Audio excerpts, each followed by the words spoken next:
promoting, enabling people to adapt to new ways of working, thinking, behaving in response to organizational change. Unit 7, what does education mean actually? Okay, in which we have learned how to align with the change version. There is a lots of changes in our education system and all. So how we are going to align with that? Okay, align your learning objectives, content and methods with the change version. Communicate them clearly to the learners to design relevant and impactful learning interventions. You need to assess to the current future learning needs of the children. Okay, so all the three categories of children we have studied yesterday. Today also we are going to interact with the same manner and we are going to see the video clips. I am very thankful to both the resource persons, Mrs. Sarita Chaudhary ji and Giri sir ji, those who are imparting such a great knowledge and doing the great work. Thank you so much. Thank you very much.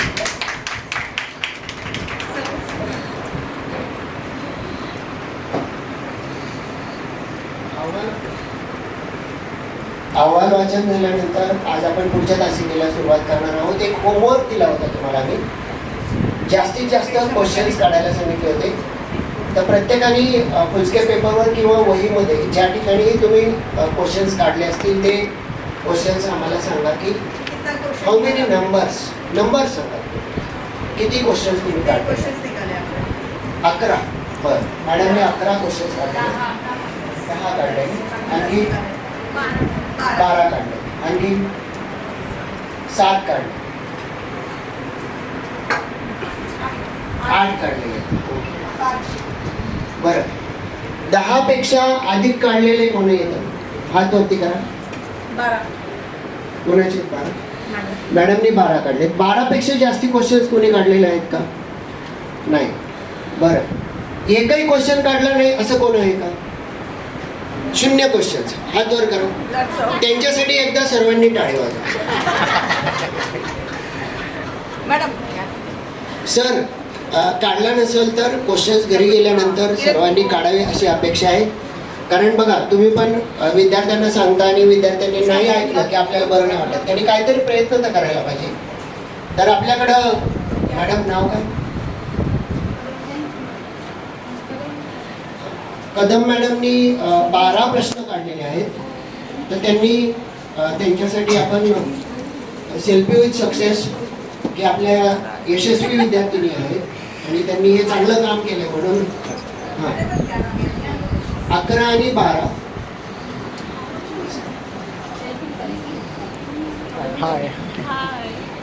आत्ता आलेल्यांपैकी कोणी काढलेत का जास्ती प्रश्न? आता नवीन enter केलेले आहेत त्यांच्यावर.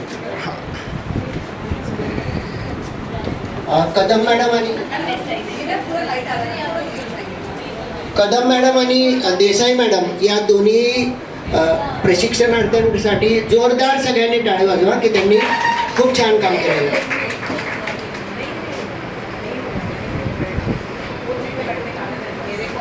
थँक्यू मॅडम, तुमचं खूप खूप अभिनंदन. यानंतर हा पाठ सरिता मॅडम घेणार आहेत.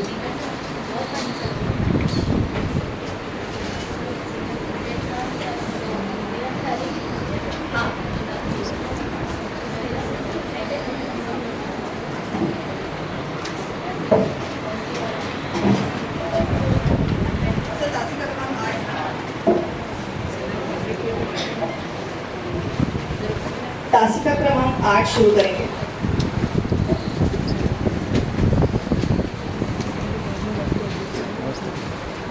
तासिका क्रमांक 8 शुरू करने से पहले छोटी सी कहानी हम सभी को बताएं. नारद नारायण भगवान पता है आपको, और नारद मुनि के बारे में हम सबको पता है. वो हमेशा दिन रात नारायण नारायण करते रहते हैं, राइट? आपको कहानी सुननी है, प्रश्न का उत्तर देना है. यस, नारद हमेशा दिन रात नारायण नारायण करते रहते हैं और वो कहते हैं कि मैं भगवान आपका बहुत बड़ा. सिखाते हैं, राइट? नाउन सिखाना है मुझे. 5वीं का विद्यार्थी है, 6वीं का विद्यार्थी है. एज अ टीचर मुझे पता है नाउन क्या होता है. नाउन के बहुत सारे टाइप हैं, राइट? टाइप है ना बहुत सारे. कौन कौन से टाइप है नाउन के? आप 5वीं के बच्चे हो, बताना है आपको. Common noun, collective noun. Noun के type not part of speech, noun के type. Proper noun, common noun, abstract proper noun, common noun, abstract noun, okay, और मटेरियल नाउन, कलेक्टिव नाउन, और यस, फिर भूल गए हम विद्यार्थी को, पांचवी का विद्यार्थी, उसे सिर्फ नाउन क्लियर करना है हमें क्लास में जाके। हम सभी शिक्षक हैं, हम सभी को अपने विषय का बहुत ज्ञान है। आज 1 तारीख है, फिर से पगार का विषय है। हमें पगार किस चीज की मिलती है? अपना ज्ञान दिखाने की, या जो सामने बैठा है उसे सिखाने की? किस चीज की मिलती है? सिखाने की। लेकिन कहीं हमें नहीं लगता कि हम अपना ज्ञान ज्यादा दिखाते हैं। हमारा जो अध्यापन प्रक्रिया, जो हम ट्रेनिंग कर रहे हैं ना, इस ट्रेनिंग का एक ही उद्देश्य है। अगर मैं आपको बोलूं, मैं अपना एग्जांपल देती हूँ आपको। मुझे नाउन पढ़ाना था, मैं क्लास में गई, मैंने पूरी तैयारी की, नाउन के सारे टाइप्स, एक एक एग्जाम्पल लिया, क्लास में गई, आधा घंटा पूरा जोश में पढ़ाया बच्चों को, और जब बाहर निकली ना, एक आत्मिक शांति मैंने बहुत अच्छे से पढ़ाया। ये आत्मिक शांति हम सभी को कभी ना कभी मिलती है, हमें बहुत अच्छा लगता है, लेकिन वो आत्मिक शांति मेरे खुद के लिए थी, मैंने पढ़ाया। उनको मिला नहीं मिला वो नहीं पता मुझे, बट आज हमें ये देखना है कि उन्हें कितना मिलता है। हम जब बीएड करते हैं ना, तो उस समय हमें सिखाया जाता है कि विद्यार्थी के स्तर पे जाके सिखाना है हमें। हमको बहुत नॉलेज है, हमें सब पता है, लेकिन हमें जो सब पता है वो सब नहीं बताना है। आपने बॉटल का एक एक्टिविटी की थी कि बॉटल है, ये हम है, और एक छोटी सी यूज एंड थ्रो की जो छोटी वाली बॉटल आती है ना, वो हमारा विद्यार्थी है। अगर ये पूरा पानी में उसमें डालूंगी, क्या होगा? ओवरफ्लो हो जाएगा, क्योंकि उसकी क्षमता उतनी है, उसकी कैपेसिटी उतनी है। तो कैपेसिटी शब्द को ध्यान में रखना है, उसकी क्षमता के अनुसार ही उसको उतना ही ज्ञान देना है जितना वो ले सकता है। अगर आप ओवर ज्ञान दोगे तो क्या होगा? वेस्टेज ना, पूरा पानी बह गया। तो मेरा यहाँ पर बोलने का अध्ययन यही है, हमारा जो ये वाला है क्लास का क्रमांक 8, विद्यार्थी को खुद सीखने के लिए प्रेरित करना। अच्छा, एक प्रश्न मैं आपको पूछ रही, बहुत जटिल प्रश्न है, एकदम सोच के मुझे उत्तर दीजिए। अगर एक क्लास है, जैसे गणित विषय है, किरण टीचर गणित पढ़ाते हैं, घातांक 7th में शायद है ना, घातांक विषय सिखाना है मुझे बच्चों को, और पता है कि थोड़ा सा हार्ड होता है। मैं क्लास में जाऊं और जाते ही चेयर पे बैठ जाऊं और बोलूं कि आज घातांक सीखना, चलो सीखो, चलेगा? चलेगा किरण टीचर? चलेगा? बिल्कुल नहीं चलेगा। बिल्कुल नहीं चलेगा। सब रेडी इस चीज से? बिल्कुल नहीं चलेगा। चलेगा? कैसे चलेगा सर? हम कहाँ हैं फिर? ओके, सबका बोलना है चलेगा, मैं बैठे बैठे सर पढ़ा सकता हूँ। ओके, और किसी की राय इस बारे में? चलेगा मैडम? कोई भी विषय ले लो, एक नई संकल्पना देनी है। मैं क्लास में जाके बैठती हूँ और कहती हूँ कि चलो सीखो, चलेगा? नहीं चलेगा? बिल्कुल चलेगा, बिल्कुल चलेगा। जब एक बच्चा छोटा होता है, जन्म लेता है, 2 महीने का बच्चा, आप उसको थोड़ा सा पुचकार के हंसता है, वो हमने सिखाया उसको हंसने के लिए। वो रोता है जब उसको भूख लगती है, उसकी माँ ने बोला है रोएगा तो ही दूध मिलेगा, रोता है ना वो। कुछ महीनों के बाद में वो जमीन पे चलना सीखता है, रेंग कर। फिर वो थोड़ा सा बड़ा होता है, वो भाषा भी सीखता है ना। कैसे सीखता है? हमने सिखाया उसको, आसपास के परिसर में देखा कौन से शब्द हैं, और उसने बोलना सीखा, चलना सीखा, थोड़ा सा बड़ा हुआ, दोस्त बनाए, झगड़ना सीखा, ग्रुप करना सीखा, नेतृत्व करना सीखा। फिर वो स्कूल में आया, उसने वाचन सीखा, लेखन सीखा। हाँ, वहां पर हमने उसको मोटिवेट किया, प्रेरणा दी। लेकिन ये जो स्टार्टिंग की सब चीजें थी, नैसर्गिक हुई। यानी हम इस बात से डिनाई नहीं कर सकते कि सीखना एक नैसर्गिक प्रक्रिया है। तो हम इस बात से कैसे डिनाई करते हैं कि बिना मेरे सिखाए वो नहीं सीख सकता? बिल्कुल सीख सकता है। यहाँ पे जो आपके रिसोर्स पर्सन है, उनको तज्ञ शब्द हटा दिया और क्या बोला? सुलभ, जो चीजों को सरल करके देता है।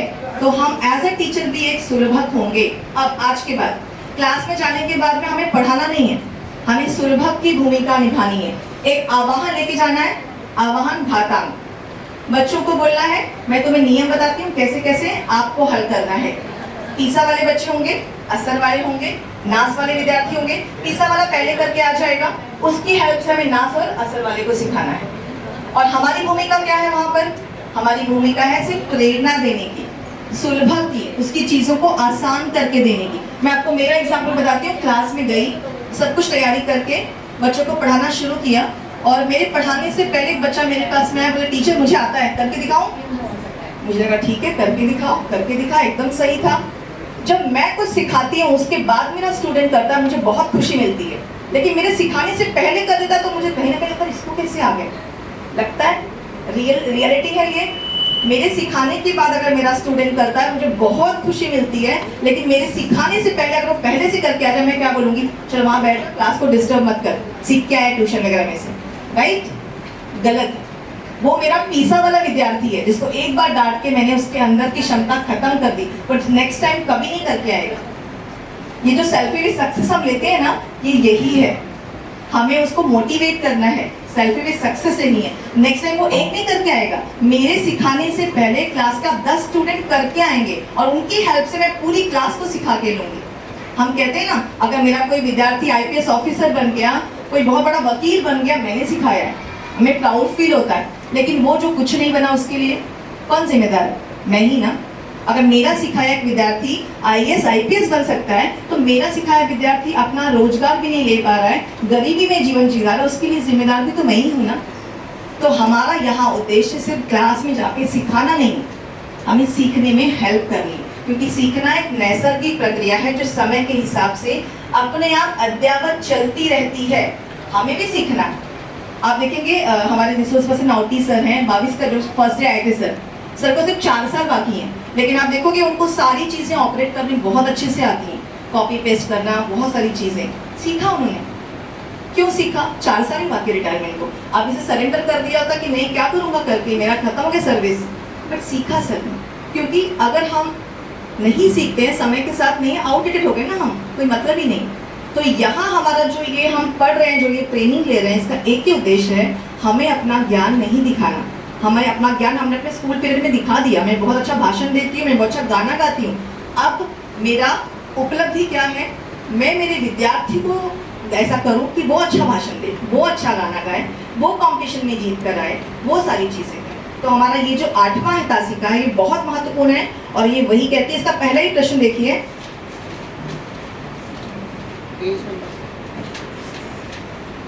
Page number 58.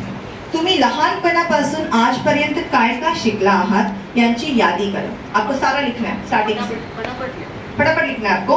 आप बचपन से लेके अभी तक आपने क्या क्या त्यांनी 4 मिनिटं 5 मिनिटं दिली होती, पण नंतर असं लक्षात आलं की काही वेळानंतर आमचे शब्दच संपून गेले. आता पुढे काय घ्यायचं? मग याचा अर्थ काय झाला की आम्हाला मातृभाषा येते, पण दिलेल्या आव्हानामध्ये आम्हाला ट्रिक नाही कळाली की कसे लिहायचे शब्द, काय लिहायचे. मी सांगितलेले शब्द लिहा. मग किती लिहिणार तुम्ही? लिहून घेऊ 10 20 30 40 असे शब्द लिहिले, आणि मग सगळ्यांनी शब्द काउंट करून सांगितले. माझे 20 झाले, कोणाचे 30 झाले. मग आम्ही म्हणजे ते शिक्षकांनी आम्हाला विचारले की मग एवढ्या शब्दात भाषा येते का? समजा एखाद्याने 40 शब्द लिहिले, तुम्ही तर म्हणता मराठी माझं एकदम प्रथम भाषा आहे. मग सरांनी सांगितलं की त्याच्यासाठी ट्रिक वापरावी लागेल, भाषा तुमची आहे. मग त्यांनी आम्हाला आयडिया दिली की फळांचे शब्द लिहा, फळांची नावं, महिन्यांची नावं, प्राण्यांची नावं, जिल्ह्यांची नावं. आणि मग आम्हाला सुचलं की अरे मग असे शब्द आपण लिहू शकतो. पण इन जनरल सांगितलं शब्द लिहा तर नाही लिहिता आले. म्हणजे आपल्याला दिलेलं आव्हान कसं पेलवायचं याच्यासाठी आपल्याला काम करायचे, आणि ते काम आपण या ठिकाणी शिक्षक म्हणून करणार आहोत. तुम्ही शाळेमध्ये विद्यार्थ्यांच्या समोर सुलभ का आहात. आता याचा संबंध आपल्या जीवनाशी जोडायचा आहे. Page number 64. अब छोटा बच्चा तो ये सोच रहा है कि अरे मैं कैसे मदद करूं, मैं तो छोटा हूँ, ये तो बड़ा है. फिर उसके अंदर ये प्रेरणा आती है कि नहीं मुझे इसकी मदद करनी है. आव्हानात्मक मतलब उसके अंदर ये होता है कि चुनौती, मुझे इससे बचाना है. और फाइनली उसने उस बच्चे को वहाँ से बाहर निकाला. और जब वो बाहर जाते हैं गांव में या जहाँ भी, मतलब जब सबसे मिलते हैं तो सबने उससे क्या अप्रिशिएट किया कि अरे वाह तुम छोटे हो कि तुमने इतना बड़ा काम किया कि तुमने बड़े बच्चे को बचाया. तो यहाँ पे भी एक ऐसी सीख कनेक्ट कर सकते हैं कि अगर आपके अंदर चुनौती है तो आप वो काम भी कर सकते हो जिसके लिए आप योग्य नहीं हो या लायक नहीं हो या आपकी कैपेसिटी से वो कम. Thank you. हाँ चालू है सर.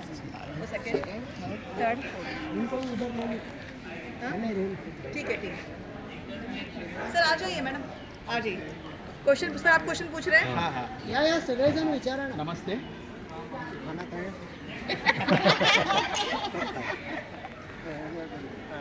नमस्ते सर आप रेडी है हेलो सर इधर सुनिए ना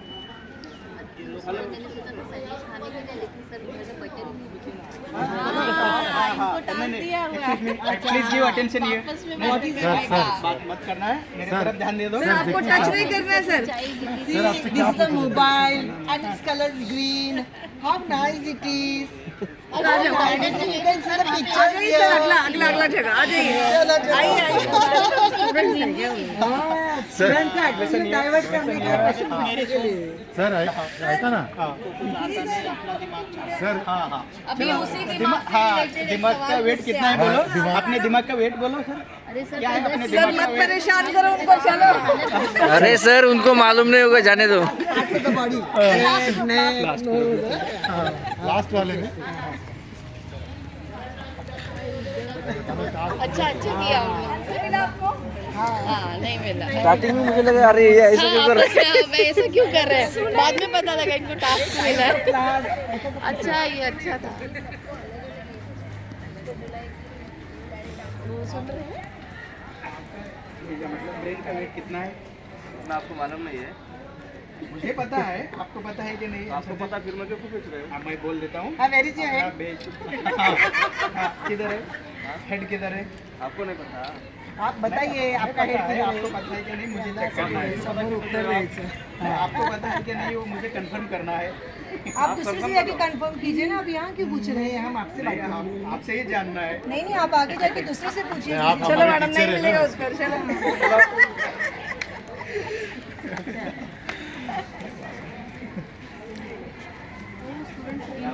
इधर मैडम हाँ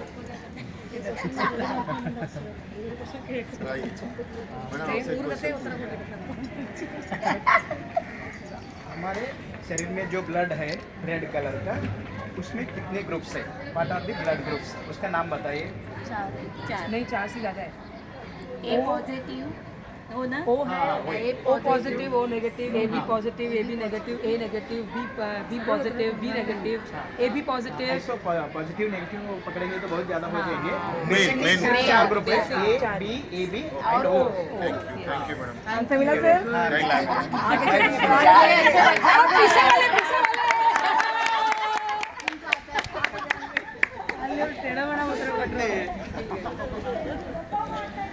पहिला ग्रुप भारी होता ना. अजिबात बघायलाच नाही. हमारे सबके पास क्या है दिमाग है वो दिमाग का वेट कितना है मतलब भार कितना है मतलब what is the weight of human average brain ये सब आप गूगल पे जाके सर्च क्या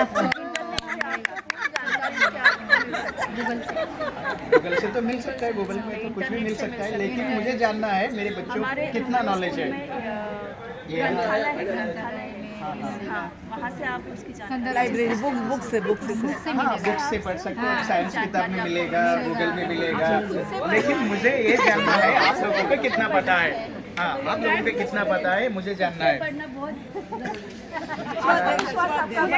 आगे जाके ये क्वेश्चन है अगर कोई पूछता है विद्यार्थी हमें मालूम नहीं सेल्फ स्टडी तो मैं करेगा जानकारी मिलेगी हाँ, बहुत डिटेल मिलेगा लेकिन मुझे अब जानना है कि आपको कितना डेप्थ नॉलेज है उसमें हाँ क्या हो सकता है एवरेज ह्यूमन ब्रेन का वेट उतना ही दिया thank you thank you thank you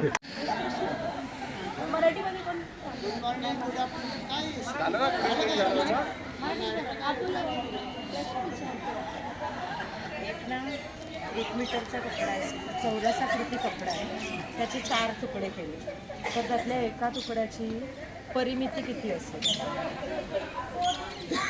इंटरनेटवर जाऊन शोधू शकता पूर्ण माहिती नेटमधून तुम्हाला पूर्ण माहिती तुम्हाला डिटेलमध्ये माहिती असेल पालकांकडून घ्यायला पाहिजे आजकाल सगळं शिक्षण ते इंटरनेटद्वारे तुम्हाला मिळू शकते सर्व माहिती सर्व माहिती तुमचा मोबाईल देता का मॅडम मॅडम तुमचा मोबाईल द्या आमचा मोबाईल घेऊ शकता माहिती सगळी त्याच्यात मिळणार आपला दुसरा प्रश्न कुठला हां मॅडम शून्याचा शोध कोणी लावला त्याचा जरा आम्ही शोध घेतो शून्याचा शोध नेट करूनच तुम्हाला चांगली माहिती मिळेल जास्त. मॅडम उद्या चांगल्या प्रकारे फंडामेंटल्स ऑफ आर्ट्स नेटचाच वापर करा ना. तुम्हाला इंटरनेटच्या सहाय्याने संदर्भ पुस्तकांचा सहाय्य इंटरनेट टीचर आहे. घेऊ शकता. आपल्या शाळेमध्ये नाही, ग्रंथालय आहे. टेक्नॉलॉजी. ग्रंथालयाचं- आज टेक्नॉलॉजी. जास्त ग्रंथालयामधून तुम्हाला पुस्तकं- शाळेतच न्यायचं घरीच बसायचं उद्या मोबाईलवर घरीच बसायचं ट्रेनिंग पण ऑनलाईन. पगार पण ऑनलाईन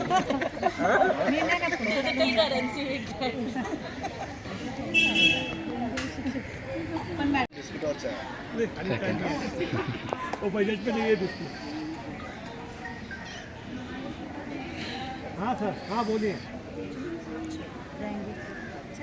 तुम्हाला विचारायचं का मॅडम? हाँ होगा सरांची मूड ठीक आहे आता. सर अच्छा तो सबसे होनहार ग्रुप यही था. हाँ, नहीं नहीं बहुत ही होनर और कुछ भी सुना भी नहीं है कुछ भी. हाँ नहीं मुझे पहले बहुत देर लगा ऐसा क्यों कर रहे हैं लोग. सर ये वीडियो मिलेगा यूट्यूब पर. हाँ थैंक यू. पूर्वीचं मूल्यमापन आणि सातत्यपूर्ण सर्वंकष मूल्यमापन यात फरक काय? त्यामध्ये काय होतं परीक्षा पद्धतीवर जास्त जोर होता. सातत्य सर्वंकषमध्ये वर्षभर मुलाचं निरीक्षण करायचं आणि त्यानुसार त्याची आपल्याला नोंदी ठेवायची आहे. म्हणजे ते त्यातच आहे सातत्यपूर्ण सर्वंकष कंटिन्युअस कॉम्प्रिहेन्सिव्ह इव्हॅल्युएशन असं आहे ना. म्हणजे सातत्यपूर्ण सतत करायचे शाळा सुरू झाल्यापासून अगदी पहिल्या दिवसापासून करायचे. पण त्याच्यामध्ये दोन भाग आहेत फॉर्मेटिव्ह आणि समेटिव्ह म्हणजे आकडिक आणि संकलित मूल्यमापन. संकलित मूल्यमापन आपण पूर्वीपासून जे करतो ते संकलित मूल्यमापन बरोबर ना. आणि ते तुम्ही खूप चांगल्या पद्धतीने करताय. आणि 2010 पासून CC आल्यापासून आपण जे करतो ते आकडिक मूल्यमापन. आकडिक मूल्यमापनाच्या बाबत थोडीशी आपल्याकडे हेळसांड होती. ते नावातच आहे ना सतत करायचंय सातत्यपूर्ण सर्वंकष. पण ते सतत होत नाही पहिल्या दिवसापासून होत नाही. आणि आपण काय करतो की ज्यावेळेस आपल्याला निकाल डिक्लेअर करायचा आहे त्यावेळेस आपण ते घेऊन बसतो आणि मग ते सर्व वर्षभराचं मूल्यमापन शेवटच्या महिन्यात करून टाकतो. बऱ्याच ठिकाणी असं होतं काही शाळांमध्ये चांगलं पण राबवलं जातं. म्हणजे ऍक्च्युअल काय आहे की तुम्ही जे वर्षभर उपक्रम राबवणार आहात जे प्रकल्प घेणार आहात किंवा इतर जे ऍक्टिव्हिटीज आहेत त्याचं गुणगान त्यावेळी तुम्हाला त्या ठिकाणी करायचं आहे बरोबर ना. आणि आता तुम्ही हे जे प्रशिक्षण आहे आतापर्यंत फक्त कसं होतं वन वे होतं. आम्ही बोलायचो म्हणजे मार्गदर्शक बोलायचे तुम्ही ऐकायचे निघून जायचे. आता तसं नाही. आता तुमचा जास्त सहभाग आहे. हे कमी बोलतात आणि तुम्ही जास्त बोलायचं तुम्ही लिहायचं पण बरोबर ना. लिहायचं जास्त आहे आणि नुसतं लिहायचं नाही तर प्रश्न पण खूप चांगले आहेत. तुम्ही पाहिले असतील काही झाले पण असतील. मला वाटतं तिसरा दिवस आहे ना. हा तर काही प्रश्नाची उत्तरं लिहिली पण असतील. मी काम का करतो हा एक टॉपिक होता. का करतो काम का करतो म्हणजे शिकवण्याचं काम का करतो असं मला म्हणायचं. प्रत्येकाचं वेगळं उत्तर असेल. मॅडम आवड म्हणून करतो. तुम्ही कशासाठी करता? समाजासाठी.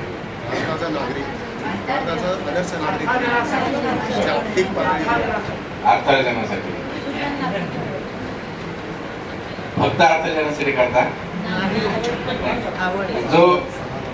जो फक्त अर्थार्जनासाठी करतो तो फक्त पाणी टाकायचं काम करतो बरोबर आहे की नाही. म्हणजे आपण काम कसं केलं पाहिजे की यातून आपल्याला समाधान मिळेल.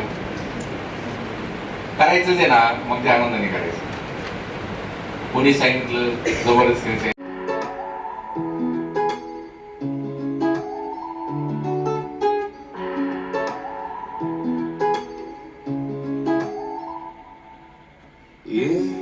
आसमां तेरे पैरों में है तू मेरी जान मेरे खैरों में है। तेरा रंग है लाल ढलते सूरज का जैसे, इतना खूबसूरत कोई लगता है कैसे। आजा मैं बताऊं तुझे क्या रखा, मैंने तेरा नाम नशा रखा। वो जब जब बोले मुझे लगता है जैसे कोई गाए रागिनी। हम तुझको सनम ओ सनम इतना चाहेंगे, जैसे चांद को छाए चांदनी। हम तुझको सनम ओ सनम इतना चाहेंगे, जैसे चांद को छाए चांदनी।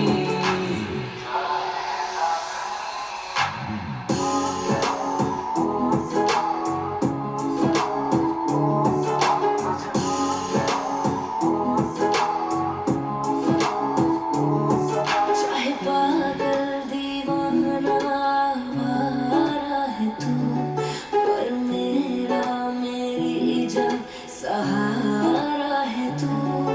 आए तेरी नजर की हाय मारी हूँ मैं, और मेरे होठों का मारा है तू।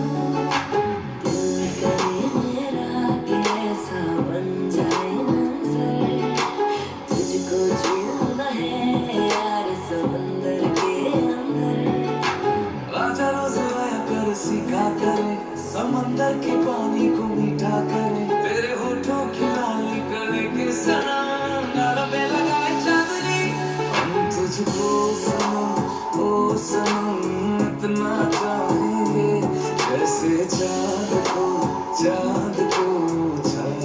चांदनी।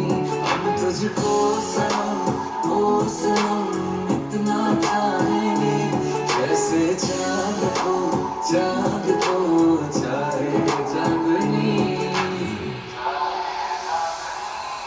हाय कैसी तेरी नजर पड़ी, ये हो गया है क्या।